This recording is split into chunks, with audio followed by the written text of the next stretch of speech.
We are on Daf Nun Amid Beis 50b.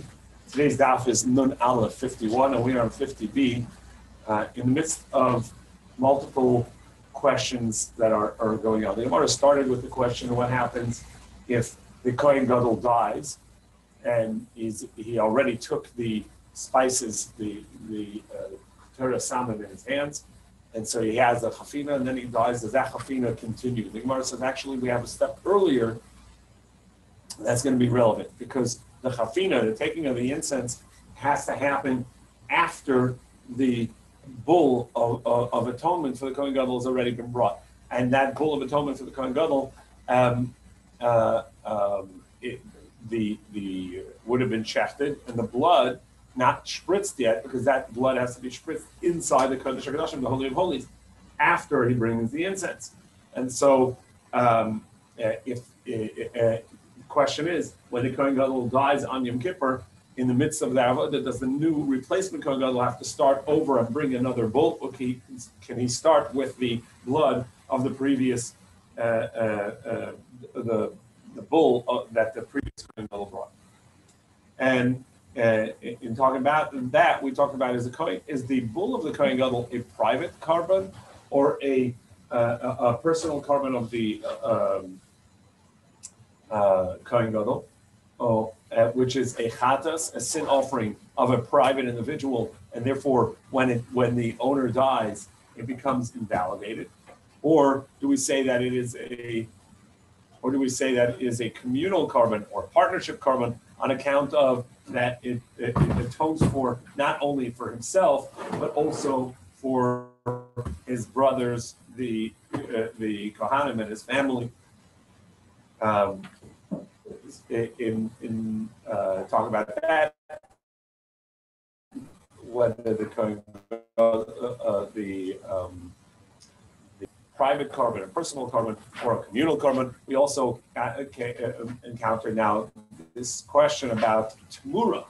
Tamura is a replacement carbon. Basically, somebody says, this is my carbon that I designated, but I'm going to swap it out with a similar animal. I want this one to be in its place. And what actually happens is the original remains Kodesh, and the new one is sanctified as well, and that's called a Tamura, a swap out, a replacement carbon. It's not actually a replacement. It becomes, they both become the carbon.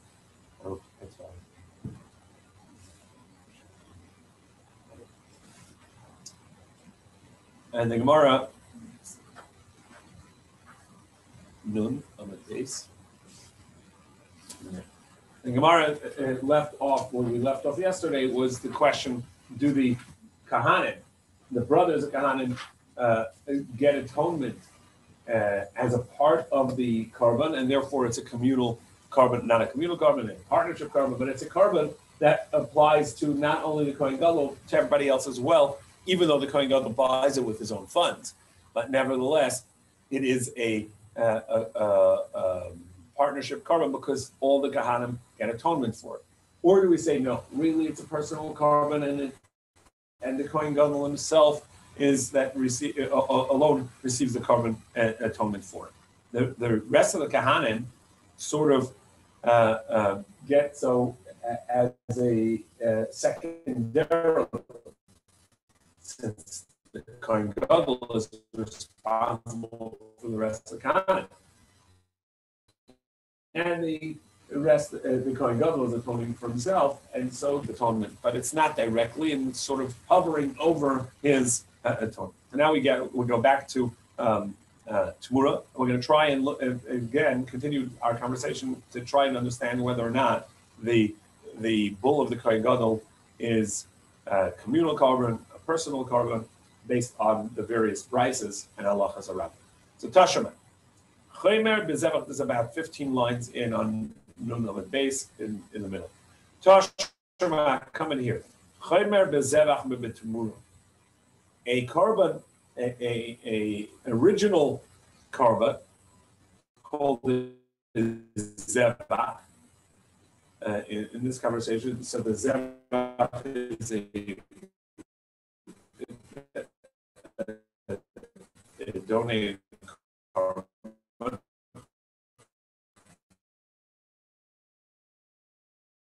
Gemara is going to specific carbon, or are we talking about the general replacement carbon is, or a swap carbon is going to have its strict stringencies over a typical carbon. It's like Gemara now explains. The Bryce explains. That applies both in a communal carbon and in an individual carbon. The zevach may be an individual person versus a community. And a carbon and sometimes will supersede Shabbos. And it'll supersede Tumah. And you can make a swap from it. None of these apply by Tamura. By Tamura, you cannot swap it out. It's already a swap. You cannot swap a swap. And since it doesn't have a set time, you cannot bring it on Shabbos, and you cannot bring it in Tumah. And only an individual can make a swap. A community cannot, but a regular carbon can bring a community can bring a regular carbon. So these are the strengths, if you would, of a regular carbon. And then Gemara later is going to tell us we're talking about a specific regular carbon. And there's a strength in Tamura, in the swap animal, over a zevach, a carbon. Shehatmura chala al balmum kavua. Tamura, the swap out, applies even on a mum kavua, an animal that has a non-healing blemish. So it has it's missing part of the leg. It has a broken leg that won't heal, etc. So if you have a carbon and you take another animal that has a blemish next to it, and you say, I swap this onto that, that becomes sanctified, even though it has that blemish, which was not true by a regular carbon. If you take a regular carbon and you say, this blemished animal is sanctified, it actually never becomes a carbon, it becomes a donation for funds. It's only sanctified for its value to the Beis HaMikdash. You cannot make a Tamura redeem. You cannot redeem a Tamura, it cannot become non-sanctified. Whereas, even if you redeem it, you still are not allowed to use its wool. You're not allowed to work it. Ligazes for its wool, but liyaved for working. Mashenkim bezeva. Whereas in a carbon, once you sell a blemished carbon, then it's completely non-sanctified because it was blemished from the start. So that's the end of this price. Now the Gemara assumes, and later the Gemara is going to explain why it assumes this. The Gemara assumes that we're talking about a specific carbon. The Gemara says, which carbon do you have that has all these rules? Where do you have all these rules? Hi Zeva, hey this carbon that we're talking about, where do you have a carbon that has all these strengths and weaknesses? Are we talking about a personal carbon of someone? Will it then supersede Shabbos and Tumah? Ella the tzibur. So we're going to talk about a communal carbon. Miyasa Tamura. Communal carbons cannot be swapped out, as we saw yesterday. The Torah says, "Im hamir yamir," that if he will swap it out, that only an individual can swap out a carbon, and a community cannot swap out a carbon. Even two people, even a shutfin. Elalav the par must be. It's the bull of Yom Kippur of the Kohen Gadol, which is an individual carbon and supersedes Shabbos and Yom Tov, and yet it is a communal carbon. It's a communal carbon, and therefore it can supersede Shabbos and Yom Tov. But yet it's an individual's, the Kohen Gadol himself, and therefore he can make a Tamura. He can swap it out, and so you see that it counts as a personal carbon of the Kohen and not all the Kahana. And it's not a partnership carbon with all the brothers of Kahana. Ella the parvadechas Shabbos esatuma. It supersedes Shabbos and Tuma. The kfil man because it has a set time. V'oiset Mura, and it can be swapped out the karba and yachidu because it is a personal carbon. So then we can respond. We now have seemingly a proof that the communal par, the atonement carbon of the Kohen Gadol is not a communal carbon. It's not a carbon for all the brothers of Kahanim. It is a personal carbon of the Kohen Gadol alone. Amar Rav Sheshes Leis. So Rav Sheshes says, no, that's not a good proof at all. The Eilish al Aaron, because there's another carbon, there's the ram of Aaron on Yom Kippur, and that's a personal carbon that's only a personal carbon. It's a personal carbon in that the Kohen Gadol brings it for himself, and it's not an atonement for his brothers, the Kahanim, and it comes out of his own funds. And so that would be a carbon that supersedes Shabbos and Tumah because it is set for Yom Kippur, must be brought, and it's a personal carbon entirely. Hachanami mistabra, and that's actually logical. Because if you think it's the atonement bull, actually Tamura, the par, the Tamura of the bull, the swap of the bull, you said, oh, it wouldn't be supersede Shabbos and Tumah. Shabbos and Tumah u'dulidach, habachol makrav, meaning, but I would actually be allowed to bring it as a carbon on a weekday. You just can't bring it on Shabbos. Actually, Mikra Karma, not true. Tamuras Chatasi. The swap would be a swap of a chatas, of a sin offering, and this is true because the bull is a sin offering for Aharon and the Kohanim. Well then, Tamuras Chatas lo misa azla. Tamuras Chatas can never be brought as a carbon. A swap of a chatas. If you have a sin offering, and you bring it as an atonement, as a swap, you try and swap it out, it's not valid at all. And it's left for dead. Now, the Gemara says actually, we're not talking about, it doesn't have to be that you swapped out this carbon. La'olam parig. Maybe we're talking about the bull. And if your question is, well, you can't make a swap of the bull, you're right. My Tamura, Shem Tamura, we're just talking about the concept of swap. You're right. In this particular case, the swap wouldn't be valid. But the concept of swapping out a carbon is what we're talking about, and the weaknesses and strengths of a swap in general. But we're talking about a specific carbon that has all these strengths and weaknesses. And the Gemara says, why? Why are you making this split? That in regards to the carbon that the Bryce is talking about, it's talking about a specific carbon. But when we're talking about the swap, we're not talking about a specific swap of that carbon. We're just talking about the Tamura, the swap in general. The Gemara is going to ask that question and address it. Just want to quickly review what this Gemara just did. The Gemara, the Brisa is a synopsis. The Brisa said that there's a strength in carbon over a strength over carbon. The strength of the carbon is that it can supersede Shabbos. That it is personal and communal, and you can make a tamura. You can make a swap and say, I have this animal that I designate as a carbon. Actually, I want to switch it into this, and now they're both sanctified. Tamura cannot make a swap. You cannot swap it out. It doesn't supersede Shabbos and Yantiv, and only an individual can make a tamura. Yet there is a strength in tamura. Tamura can, if I swap an animal out and say this animal that I sanctified, I swap it out to this, it'll apply even if it has a blemish. That's not true by regular carbon. If I dedicate it on something that has a blemish, it never becomes sanctified for the mizbeach. It only becomes sanctified for its value.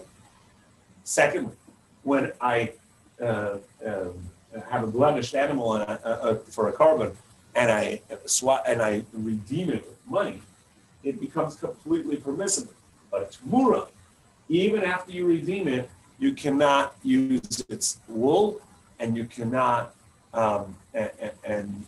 work the animal.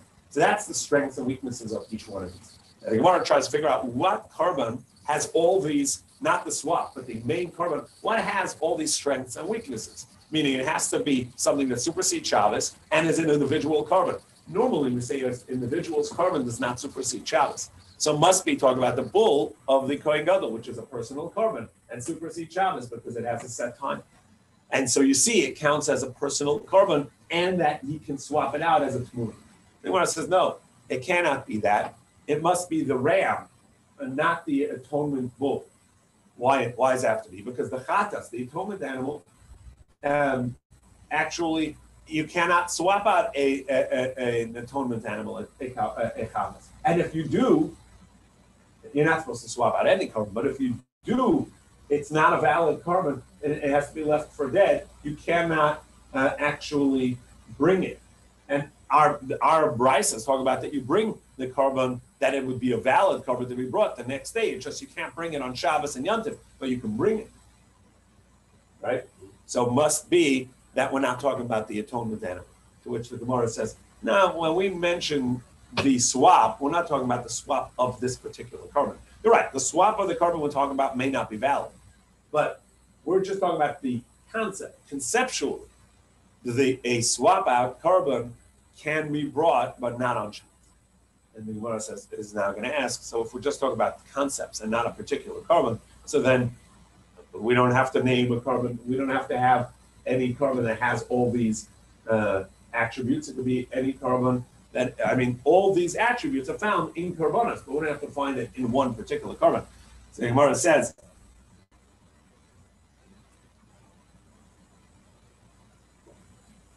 Ihachi, if so, zevach nami, shem zevach.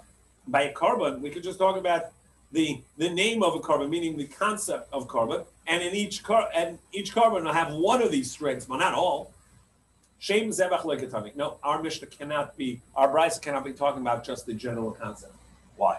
Mimai.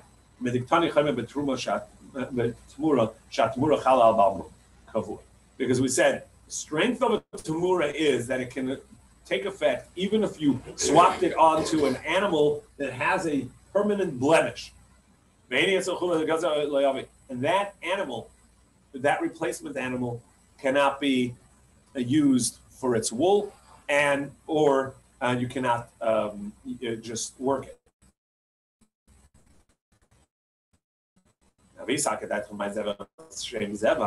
And if you tell me no, we're just talking about a Jew like Ikar Bechora Masa. We do have conceptually in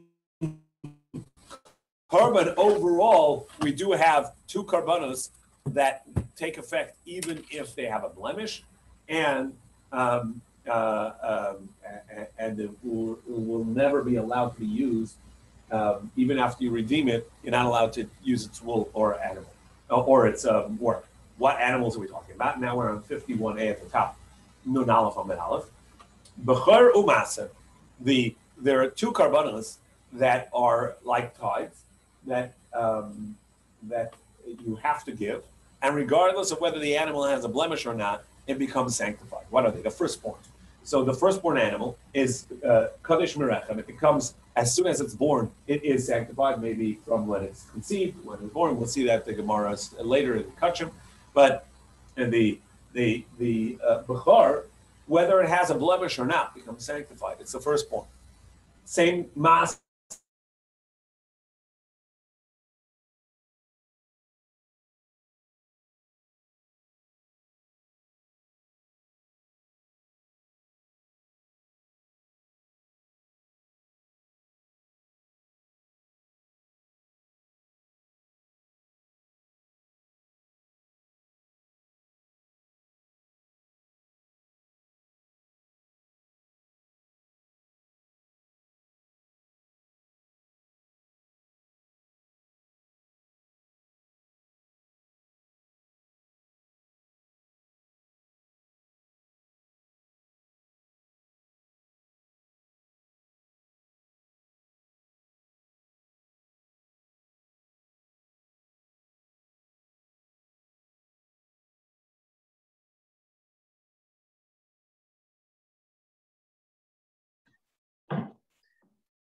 Seems like you'll need to teach me, Kutners.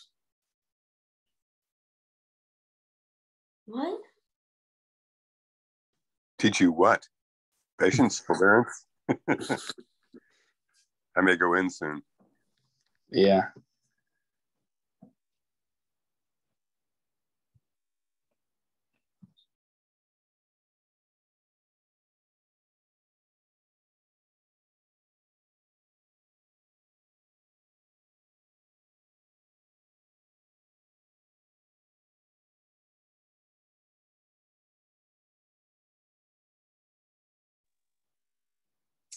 Rabbi, can you unmute?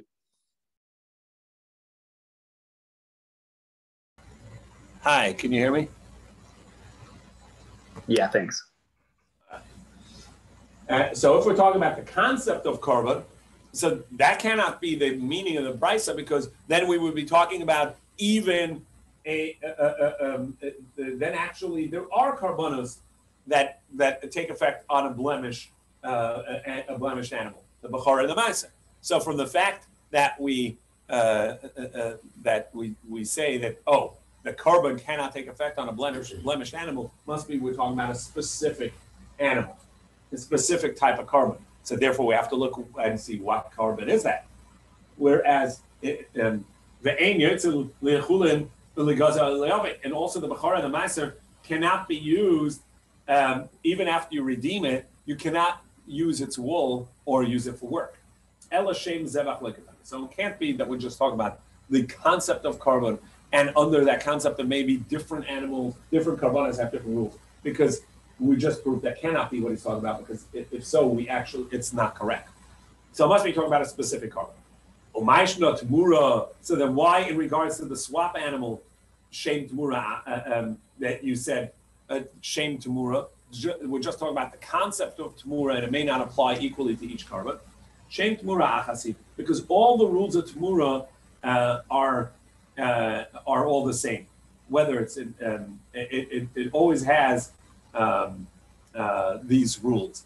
It cannot be used in a communal korban, and that it does not supersede Shabbos, and that you cannot make a swap of the swap, a tamura of the tamura, and you can, once you redeem it, you cannot use the wool and the animal. So those rules are always the same, and therefore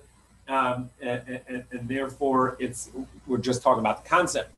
But it may not be, not every korban can you make a swap and bring the korban, because a chatas, if you make a swap, it actually cannot be brought at all. It's not a valid korban. It has to be left free.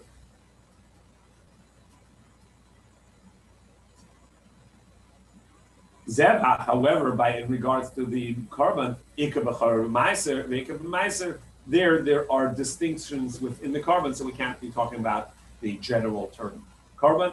Rather, we're talking about a specific korban, and what is it? Must be it must be the bull, and the Gemara says no. It could be that it's talking about the ram of the Kohen Gadol. Now, the Gemara says Ulu Rav Sheshes.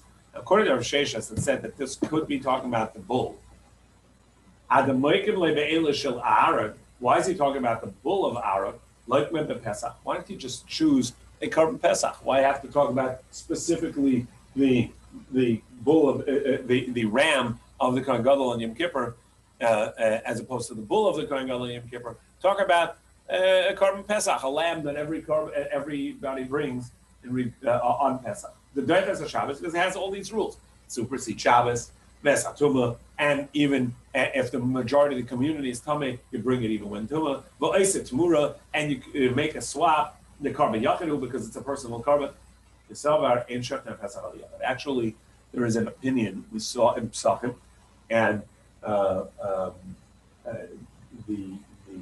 korban Pesach, we know that you have to bring it in a group.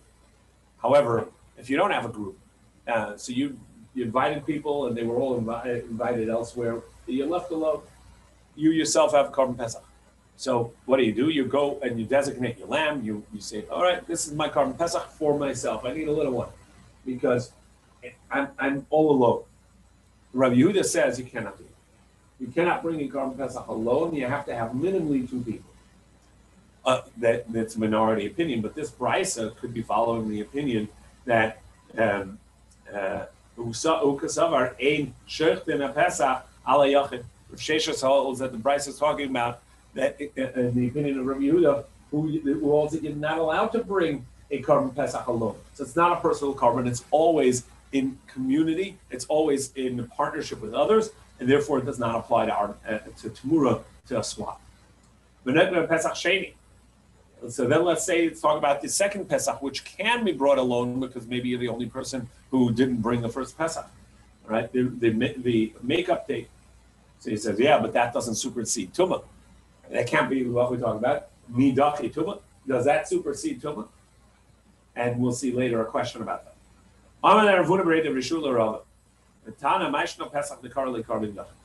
Now, all the way back in the first brisa we had, when it listed communal karbanos, and Rabbi Meir said that even a personal karbanos supersede Shabbos, and Rabbi Yaakov says even some communal karbanos do not supersede Shabbos. It mentioned in the list of the personal karbanos the korban pesach, even though everybody brings it, but because they bring them for themselves or their group, it counts as a personal korban. And the korban chagiga, the yontif korban, which also everybody brings in the same way, and yet it calls it a communal korban. So what's going on? And we talked about that yesterday. We mentioned that the Gemara is going to later ask, why is it a yontif korban, which is really the individual korban that everybody brings, but because we bring it as a group, it counts as a communal korban, and the Pesach is essentially the same, and it counts as an individual korban. What's going on? Umaisha chagiga, the korban tzibah. Why is the chagiga, the yontif korban, called a communal korban?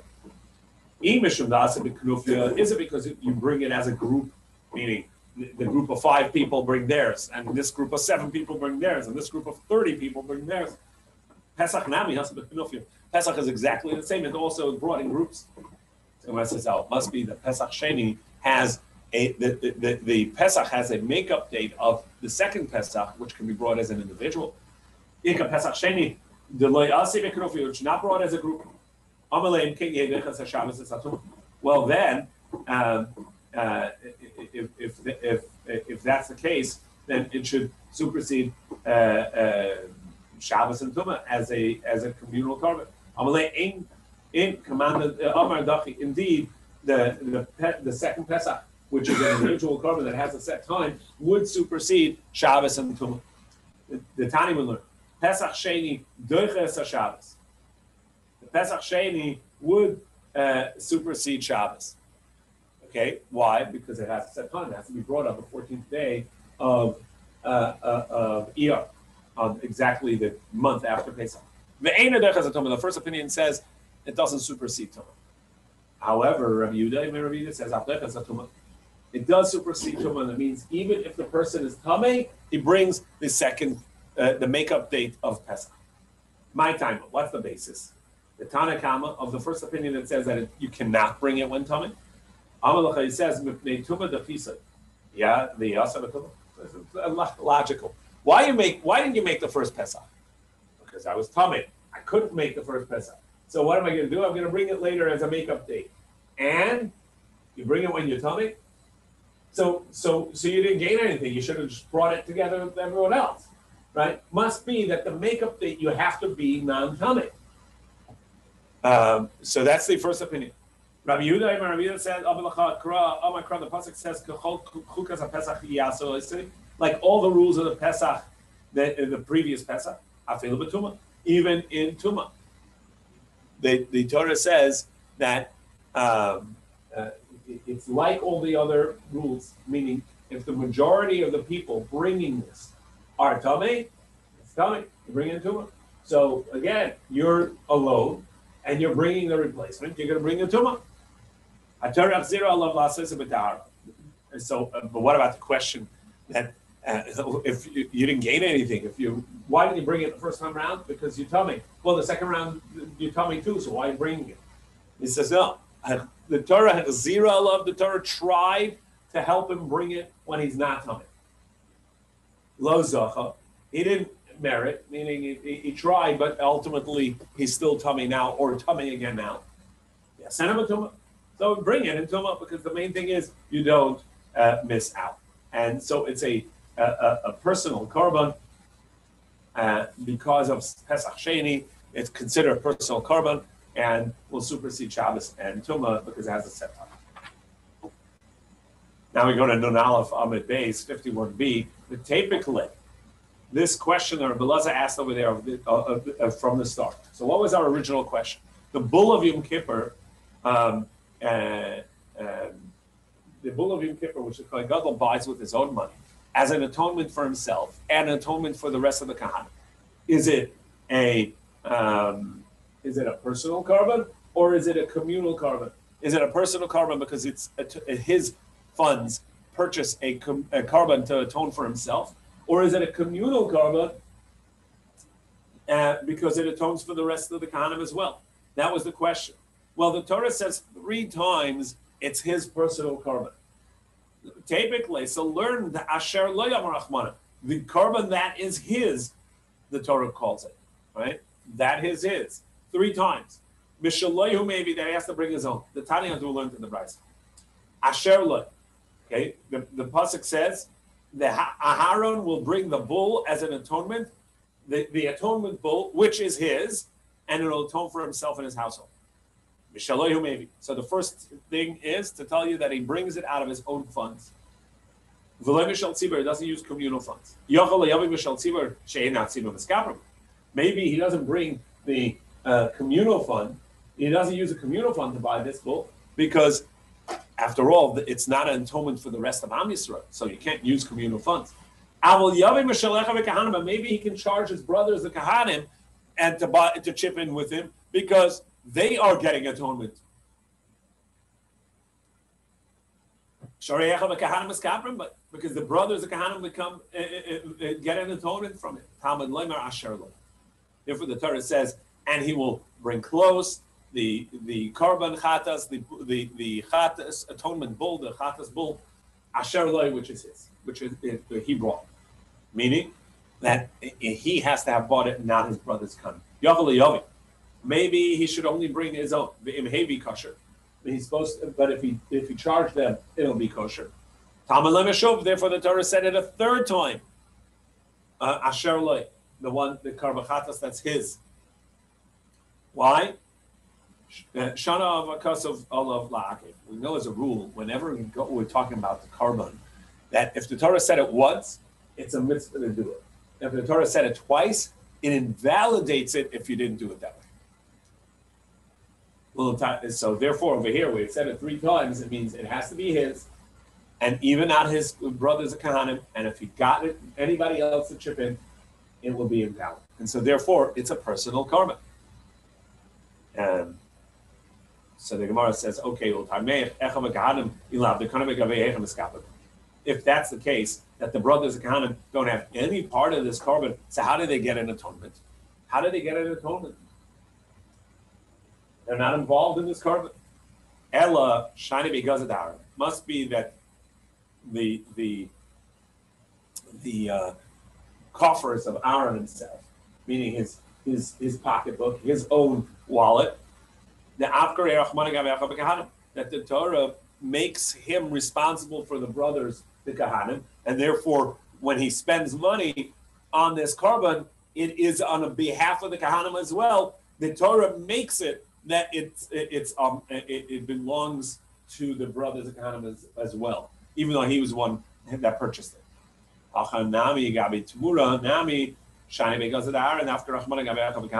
I could say the same in regards to Tamura. So you wanted to say, look, we can prove that it's a personal korban and personal korban alone on account of the fact that he pays for it and only he pays for it, and it's invalid if anybody else buys it. Yeah, but they're getting atonement. Must be that they have some sort of part in this korban, not on account of their chipping in to the cost, but rather they're chipping in because Aaron, when he buys it on behalf of the Kahanim because it's theirs. Because that's what he does. He's responsible for the Kahanim, and the Torah makes it that when he buys this korban, that they get a part and therefore can get an atonement. All right. So that's the end of the conversation in regards to the Kohen Gadol who dies in the middle of Yom Kippur, and the assessment of the parachatas, the atonement bull, whether or not it's a communal carbon, personal carbon, a partnership carbon, and the various ramifications it has in regards to the halachat tamura and in regards to replacement. And ultimately, really what we were looking for is whether or not when this bull dies, when the Kohen Gadol dies, does the new Kohen Gadol have to start over with a new, start the avodah anew with a new bull and a new vidui of expression of sin and start over, or he can just continue with what was done before. Mishnah. So the next step is he gets a handful of incense and puts it into a bowl, and walking with in his left hand the bowl that has the incense in it, and the right, and with the handle on this bowl, it's sort of like a pot with a handle, and in the other hand he has a shovel with coals from the mizbeach. And Mahalach Behechal, he walks through the Beis Hamikdash itself, until he gets to between the two paruchas. So just to reorient, he's walking into the Beis Hamikdash, the courtyard. He came from east to west, and there's a mizbeach on the southern side and the slaughter floor on the northern side. He gets to the stairs. The 12 stairs getting up to the Beis Hamikdash itself, and he walks into the large antechamber, to the ulam, walks through into the Beis Hamikdash itself. The first half of the room empty. In the center, straight ahead, is the golden mizbeach. To the left, on the southern side, is the menorah. To the right, on the northern side, is the what? Showbread. The showbread, the shulchan, the table with the lechem hapanim. And straight ahead is this enormous curtain that separates between the Beis Hamikdash, the Kodesh, and the Kodesh HaKadosh, the Holy of Holies. So he goes off to the north side, to the opening in the curtain, and he would then turn south to walk between the two curtains to get to the southern end, where the opening of the Kodesh HaKadoshim was. So basically, these were two curtains, one in front of the other, and this way actually, right? One in front of the other. The outer one had an opening at the northern side, and the inner one had an opening at the southern side. So that was an overlap where you could never see in and out, obviously. And there was for the width of the Beis Hamikdash, the length of the curtain, it was a complete overlap, just a little opening at the northern side at the outer one, and an opening at the southern side. So he would come into the northern side, turn between the two curtains. It was about an amma of space. There was an amma of space. So an amma is a foot and a half roughly, so pretty narrow. And he's walking with a pan of coals and a pan of incense. Yeah, don't burn the place down, right? You got wool, a curtain, and you're walking with coals. So be careful. That's stay paroches hamabdilas bekodesh hakadoshim, and he would walk to the two curtains, between the two curtains that were separating the holy and the holy of holies. And there was one amma space between. However, Rabbi Yossi disagrees, and he says, Rabbi Yossi, it was not two curtains; it was a single curtain. Shenamar, as it says in the pasuk, the Torah says in regards to the Mishkan, the building of the tabernacle, the Mishkan in the Midbar, that it was a paruchas, a single paruchas that separated between the holy and the holy of holies. So Gemara says, Shapik Amalu Rabbi Yossi. Rabbi Yossi has a good question. How can you say there were two when the pasuk says it was one? The Gemara says, of course. Let's talk about the Mishkan, the tabernacle. The Rabbanan respond. Let's talk about the Mishkan. which was small and had a single curtain. Aval b'mikdash sheni, but in the second Beis Hamikdash, there were actually two curtains. Now, the structure of the first Beis Hamikdash and the structure of the second Beis Hamikdash was different. The sizes were different, and so the height of the second Beis Hamikdash was enormous. Rashi here has a text 100 amma high, really 40 amma is the text is what it's supposed to be, and either way, so it's 40 amma. 40 amma is about 60 feet. 60 feet is very high. Now, the entirety of this space can only be 1 amma, a foot and a half. Back when, to make a 60-foot high wall, 1 amma wide, it would not stand. They didn't have rebar, right? Right. So they couldn't do that. So in the first Beis Hamikdash, where it was smaller, so they were able to do it and have it stand on an amma and a half, a foot and a half, an amma thick. But in the second Beis Hamikdash, where it was 40 ammas high, so they couldn't do that. So they in place put a curtain because you could only have the 1 amma, because even though that some of the structure changed, but the footprint remained the same. You have to remain the same because the pasuk says, the Navi says, "Akol that the entire plan of the Beis Hamikdash was the structure that was written by the hand of Hashem through His understanding. So the idea is that you cannot change the footprint. So the wall between the Kodesh and the Kodesh Kodashim had to be only 1 amma, and so they couldn't make this amma traskel. They couldn't make the wall. So Mikdash Sheni in the second Beis Hamikdash, even though they have a amma traskel, you didn't have this actual wall that separated. Instead, they put in a curtain. So they didn't know, should the curtain be on the inner side of that amma of that 1.5 feet or the outer side. The curtain's not going to be an amma and a half thick, right? It's not going to be a foot and a half thick. Even a thick curtain is still only going to be, just inches thick. So therefore, they made 2 curtains, one at the inside of the amma, one on the outer side of the amma. This way, wherever that curtain should have been, it was covered. So we'll continue with this idea of the Beis Hamikdash wall and curtain for the second Beis Hamikdash between the Holy and the Holy of Holies.